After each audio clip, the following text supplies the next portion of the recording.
Hi, I'm Sandi Genovese, and today we are looking at making holiday ornaments. If you look here, you can see this is the ornament that I made for Christmas when I was in kindergarten. And don't ask me why I chose to make a daisy. It just cracks me up that this is the one that I made. When my brother was in kindergarten, this is the snowman out of a golf ball that he made. And we had one until just a few years ago that my sister made in kindergarten that was a Santa made out of a walnut. And when the walnut eventually decayed, we had to throw it out because it started to stink.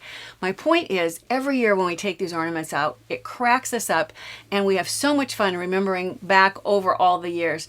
I think it's really cool to make an ornament every year. So if you look at some of the ones that I've done in the years past, I've created ornaments here that feature photos, and the ornament themselves is made of paper or cardstock and just all your scrapbook supplies, die cuts, punches to decorate. Then if you look here, I took a scrapbook and I really shrunk it down to this mini size so that if you open up any of these, there's pages inside for photos. And then in this instance, these ornaments are created with plexiglass that I bought at the hardware store. And when I bought a sheet at the store, they cut it for free for me into these shapes that I just decorated. You can decorate with stickers or with rub-ons and add it again photos. What we're going to do today is we're going to make two. We're going to make paper lanterns like you see here, and I'll bring this over and show you. We're also going to create, because I do want to make one with a photo, we're going to create these fun little paper rosettes. So to start with, let's look at the paper lanterns. When you look at sizes, there's a variety. The strips that I started with for this particular one, I'll hold it up, these were 4 1/4 inches long, and the strips are 1/2 inch wide. And then when you look at this, the only one, this one is 4 1/2 inches long and 1/2 inch wide. And then this one is 5 1/2 inches long and 1/2 inch wide. So the size of the paper lantern will be dictated by the length of your strips. The one that I'm doing will be this one here.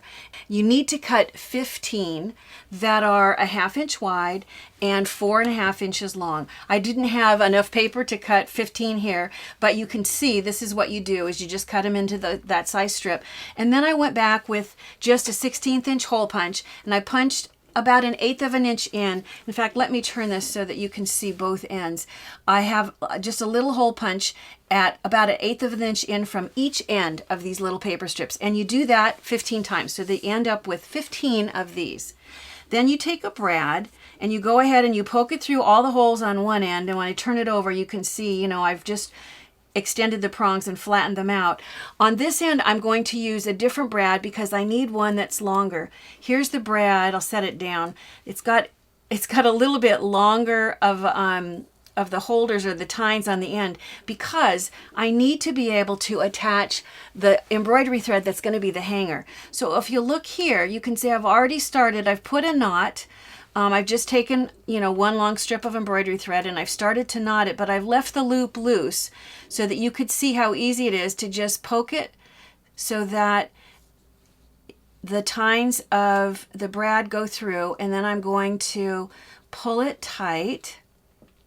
And you can see how this is going to add some thickness, which is why it's helpful to start with a slightly longer brad for this end. So there it is. Now you could tie more times. I found that this was enough. And then I'm going to go ahead. Sometimes I can actually poke through a whole stack at once. Other times I need to do them one at a time. I'm going to see if I can poke all the way. Ooh, I did. So here I've gone through the stack. Do this last one. You can see I've gone through this stack and I'm going to open out the brads. I'll try to do this with tweezers so my fingers aren't quite so much in the way. When you flatten out the brad, don't make it super tight, because now you're going to take this and you're going to start fanning this out. And the first one, if you watch, I'm going to just pull it so that it actually flips and the paper will turn around, and you can see why you want those brads to be not so tight that it makes this step difficult to do. See how I'm just fanning this out? As you make these, it's so much fun. You can make them with your family. Your kids will enjoy making them too. You can experiment with different lengths and different widths and see what you find to be the most fun or the most useful. Because it all is held in place with a brad and not adhesive, it is easy to, you know, move things around. Anytime you decide you want to, you know, move something a little to the left or to the right, it's easy enough to do that. So here I'm just going to kind of rearrange, because I can see one here that's not pulled out very much. But I mean, talk about fun and easy. Look at how cool you can make these really fun little lanterns almost in a blink of an eye. I sound like that. I'm placing a finger aside of his nose. What's that? Night Before Christmas. So that's making the paper lanterns. I did want to do one where I featured a photo. So I thought that I would show you how I created the one that you see here. It's kind of like a medallion or a rosette. Now the way that this one started, and if you flip and look at the back side, I haven't put a photo on that side. I'm probably going to put a smaller piece of paper there. I like to label. If you look, I'll pull this one up and show you. If you look at the back, I like to put the year and the person's name, or sometimes their pets, but that way, you know, in 20 years, when someone else is enjoying them, maybe, or, you know, like kids, grandkids, it's helpful for them to see all that information. This particular one started because I found this in a store and I thought it was just beautiful and so simple. And I realized, you know, this would be a fun thing to make. I tried to make something that was completely different so you can see lots of options and different ways that you could create this. The basic style is created by using accordion folds, like those fans you made in grammar school. I used a Sizzix die, and what I did was I just took, it was a rosette that was called a snowflake rosette, and so it was about this tall, and there was a whole bunch of snowflake ornamental looking points on the end, which I trimmed off. If you take and overlap one segment, I'll give you the dimensions, so, because all you need to do is, if you don't have the die, all you need to do is just cut it on the trimmer. It's set up so that when you have 4 of these, is what I use to create this.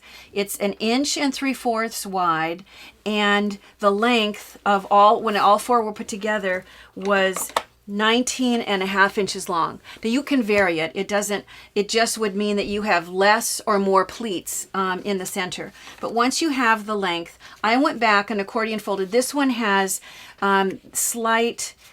this one has creases that makes it a little bit easier to do the folds. But I've gone ahead and I've accordion folded one. So here it is, all folded up. And in order to put it together, once it's all accordion folded, I need to bring this around to make a circle. So I'm going to put adhesive on this final tab. And I'll overlap this and press it down. You do need to make sure that it's a good, strong adhesive because you are going to be flipping it now into a shape. Once you have that, and let me refold now. Once you have that so that it creates this loop that you can see like this, now it's a question of taking this and pushing it sort of, I don't know how to describe it so much as just show you, pushing it into the center so that you can pop it out and down into this flower shape. So here we go.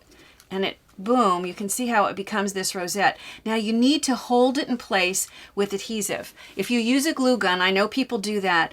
I think that especially if you're going to do these with kids, you might not want to do that. So I'm going to put this on top just to kind of hold it for a second and move it out of the way while I show you what I did.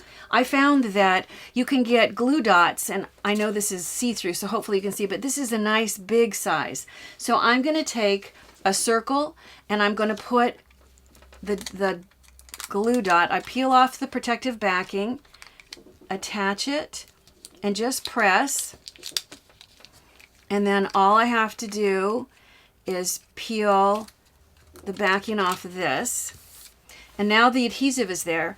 I find that I didn't bring, I'm going to see if I can, you would at this point, you would take your embroidery thread and you would attach that in there as well so it's stuck to that nice strong adhesive so that you'll have a hanger for this.